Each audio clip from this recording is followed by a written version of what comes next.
Villagers rescue flood trap tourist bus. Kondapur नामक गांव में एक धनवान रहता है। उसका नाम परमेश था। उसके पास बहुत सारे टूरिस्ट बस रहते हैं। परमेश को ज्यादा बात करने की आदत थी। वो अपने पास काम करने वाले बस ड्राइवरों को वो नीचा दिखाकर बात करता था। क्या रे, तेरे को ड्राइविंग आती क्या? कानपुर जाकर आने के लिए इतना समय क्यों लगता है? ऐसे तू कितने ट्रिप मारेगा? तेरे जैसे फालतू के ड्राइवर की मुझे जरूरत नहीं। तू दोबारा ऐसे गलती किया तो तेरी नौकरी जाएगी, ध्यान में रख ले। कहकर क्या रे ड्राइवर, शादी के लिए अपनी टूरिस्ट बस लेकर गया ठीक है, पर वो लोग इधर जा उधर जा करके रास्ता बदल जाने को बोले तो तू कैसे जाता रे? अपने रूट से लेकर जाने का या उनके मर्जी से रूट में लेकर जाने का? तेरी वजह से बहुत सारा डीजल वेस्ट हो गया, वो पैसे तू ही मुझे दे। ऐसे जैसे मुंह में आया वैसे बोलता था।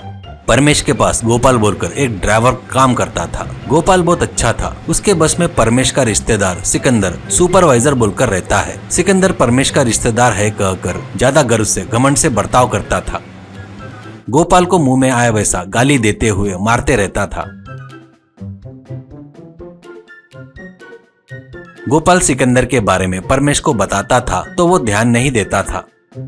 एक दिन सिकंदर बेमतलब में गोपाल को मारकर, क्या रे, स्पीड से चला बोले तो नहीं चलाया? मैं जैसे बताता हूँ ना वैसे ही करना चाहिए तू, ऐसे कहता है। तो गोपाल, सिकंदर जी, वहाँ रोड अच्छा नहीं है, यहाँ पर स्पीड से कैसे चलाओ? चलाया तो बस का नुकसान हो सकता है, इसलिए स्पीड से नहीं चलाया, ऐसे कहता है। तो सिकंदर, इससे तेरे को कुछ लेना देना नहीं है, समझा? मुझे यहाँ परमेश जी ने क्यों रखा है? मैं जैसा बोलूँ वैसा गाड़ी चलाने के लिए, उतना ही, पर तेरी मर्जी से चलाने के लिए नहीं, समझा? ऐसा कहता है। इससे गोपाल को गुस्सा आता है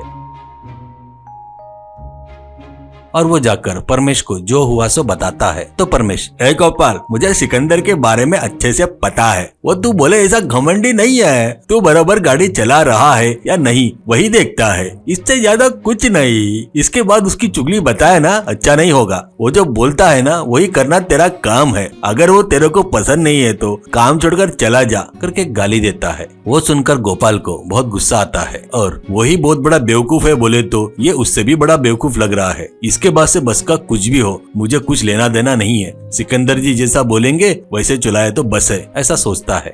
बंडीपुर बोलकर एक पर्यटक स्थल था। उस एरिया में बहुत फेमस ऐसा एरिया था। पानी का धबधबा, नदी, पहाड़ों पर माता रानी का मंदिर और वहाँ माता रानी के दर्शन के लिए बहुत सारे लोग का कार से, जीप से, बस से आना जाना था। बंडीपुर गांव के लोग ज्यादातर आने वाले पर्यटकों पर ही आधारित रहते हुए जीते थे। उन पर्यटकों के क्षेत्र में तरह तरह की गाड़ियां रखकर व्यापार करते थे। समोसे की गाड़ी, चाट की गाड़ी, फ्रूट जूस की गाड़ी, पॉपकॉर्न की गाड़ी, ऐसे बहुत सारे तरह तरह की गाड़ियां लगाकर व्यापार करते थे। कुछ लोग फोटो निकालने के काम में रहते तो कुछ लोग घोड़े पर टूरिस्ट को चढ़ाकर घुमाते हुए पैसे कमाते थे। पर उस एरिया में बरसात का सीजन आया बोले तो खतरा रहता था। नदी में बाढ़ आकर पानी पूरा गांव के रास्ते पर आता था। तभी रोड पर गाड़ियां पूरे रुक जाते थे।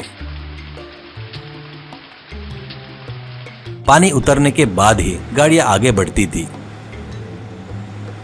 एक दिन परमेश, सिकंदर, कर बंडीपुर के लिए कुछ यात्री लोगों ने बस बुक किए हैं। वो लोग रात में ही वहीं पर रुकने वाले हैं, सुना है, उसकी तैयारी कर ले, ऐसे कहता है। तो सिकंदर गोपाल को बुलाकर, ए गोपाल, कल बस बंडीपुर जाएगी, डीजल वगैरह सब भरा है ना? बाकी सब अच्छे से चेक कर ले, ऐसे कहता है। तो गोपाल, बंडीपुर क्या, ये बरसात का सीजन है जी, वहाँ पर बाढ़ आने के चांसेस ज्यादा रहते हैं। बस कहीं बाढ़ में फंस गई तो 4-5 दिन वहीं रहना पड़ेगा। मेरी बात मानकर ये ट्रिप कैंसिल करने को बोलो, ऐसा कहता है। सिकंदर, ये बात बताने वाला तू कौन है? हैं? चुपचाप बोले सो कर, बेमतलब की सलाह मत दे, ऐसा कहता है। और इससे गोपाल कुछ नहीं कर पाने से ठीक है कहता है। अगले दिन यात्रियों को लेकर बस निकलती है। कुछ दूर जाते ही हवा तूफान बारिश शुरू हो जाती है और बंडीपुर पहुंचते तक वहां रोड पर बाढ़ का पानी आ गया था।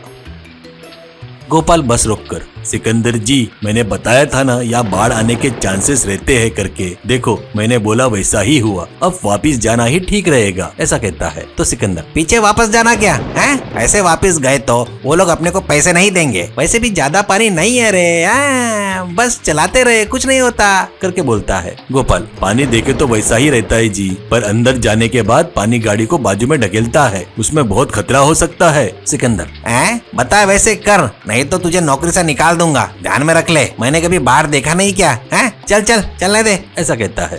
तो गोपाल के पास दूसरा रास्ता नहीं रहने से बस आगे चलाता है। कुछ दूर बाढ़ के पानी में जाने के बाद बस एक तरफ बहने लगती है।